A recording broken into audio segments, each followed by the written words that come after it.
payo ni Coach Chinky. Makinig sa payo ni Coach. At sa umaga nito, makakausap natin via Zoom ang walang iba kundi 22 years old from Vigan, Ilocos Sur na walang iba kundi si Don Gerardo Ramos. Hi Don, good morning. Good morning po, Sir Chiki. Ay mabuhay ka Don. Mabuhay din po kayo. Yeah. Don, ikaw ba ay nag-aaral ba o nagtatrabaho na? Fresh graduate po ako ngayon, Sir Chiki, nung June 8. Wow, June 8 ha. Fresh na fresh pa talaga, ha? Fresh na fresh. Oo. Okay. Okay, anong kinuha mong course? Marketing, sir. Uy, marketing, galing. Okay. Sige nga. Test nga natin kung talagang may kabuluhan na pinag-aralan mo. Please define marketing in one word. One word. Ano yung marketing para sa'yo? One word. It's about communication po. Next naman, pwede. Marketing is all about communication, pero in reality, ito lang naman definition ko ha. Tatanong mo kay professor kung papasa ako. Marketing is awareness. Yun. Bago ka mag-communicate, syempre communication is important, pero awareness is more important. Para you communicate para maging aware ang mga tao. So, ngayon pumunta naman tayo sa inyong concern, Don. O, sige, ano yung may tutulong ko sa iyo?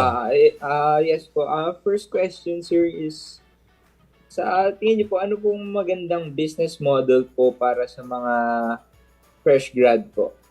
Business model. Oo. Ikaw ba Okay. gusto mo namang magnegosyo o maghanap ka muna ng trabaho? Parang, ano lang po, sir, parang pwede pong mag-business part-time habang nagtatrabaho rin po. Oy, maganda, Don, ha? Ano mo, ikayayaman mo to. Grabe, ha? Iba na talaga mag-isip ng mga kabataan, no?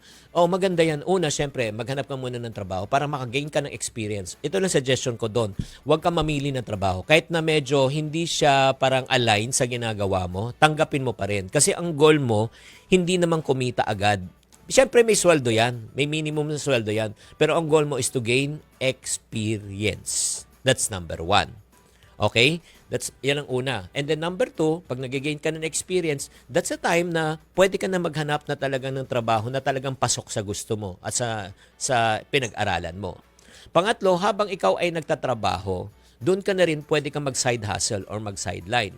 Since ang gifting mo, syempre alam mo, marketing, ang tanong ko po sa iyo right now, Don, is marunong ka bang mag-social media marketing?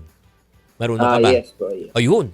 Ay, perfect na perfect yan. Alam mo, Don, so mag-side hustle ka after office hours and even weekends, kumuha ka ng isang kliyente, ito yung sasabihin mo. Tingin-tingin ka sa mga website or let's say mga influencer or company. Uy, may napansin ako na messaging nyo sa kumpanya. Uy, may napansin akong ganito. Gusto nyo bang tulungan ko kayo na for free, libre? Pwede ba ako mag-suggest? Siyempre, sabihin ng company, sige, pakinggan lang natin, magsasuggest lang, libre naman. So, pag nagsuggest ka at nagbigay ka ng mga kanilang opinion, paano mo may improve ang kanilang messaging, kanilang marketing, siyempre, matutuwa yun. Pag sinabi niya, baka pwede mo pa akong bigyan ng idea o baka pwede po pa ituloy. Ito na yung sagot mo. Ma'am, sir, yung una, libre, yung pangalawa, may bayad.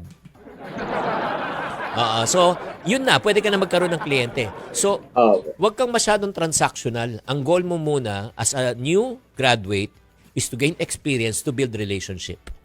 Okay? So, yan po ang gawin mo. The more, yung parang tulong-tulong ka muna. 'Di ba? Anyway, nung nag-aaral ka, hindi ka naman kumikita. Pero ngayon, syempre, magpakilala ka muna. Pag nakilala ka na, doon ka na mag-charge. Okay? Opo. At saka yan ang pinakamaganda, service-based business muna kasi wala kang puhunan. Walang capital. Exactly, Don. Next question mo, Don. Sa tingin niyo po ba, sir, is wealth better po na built through practicality over passion, sir? Okay, napakagandang tanong yan. Grabe, ang talino mo talaga doon. Alam mo, kailangan na natin mag-usap pagkatapos ng show na ito. Mukhang magkakatrabaho ka sa akin. Hindi, ito lang. I-PM nyo lang ako, sir. Nakso mo, no? Pa-PM na agad, ha? Nag-uusap na nga tayo, pa-PM mo pa ako. Baka may manager ka pa. Ano ka? Hindi, ito lang. Kasi nga, yun naririnig natin, di ba? Yung mga graduation rite. Follow your passion. Follow your passion. Oh, ito. Don, tanungin mo ko kung anong passion ko nung ako ay bata pa. Tanungin mo ko, anong passion? Ano po, sir? Maging PBA player.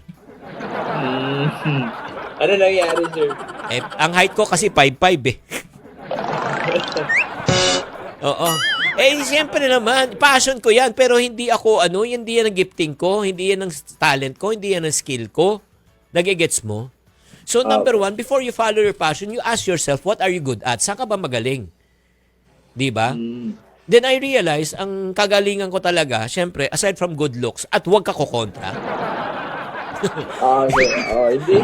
Hindi ko po content. Hindi. Hindi, yung gifting ko talaga is the gift of communication. I can take something that is very complicated and make it very simple for people to understand.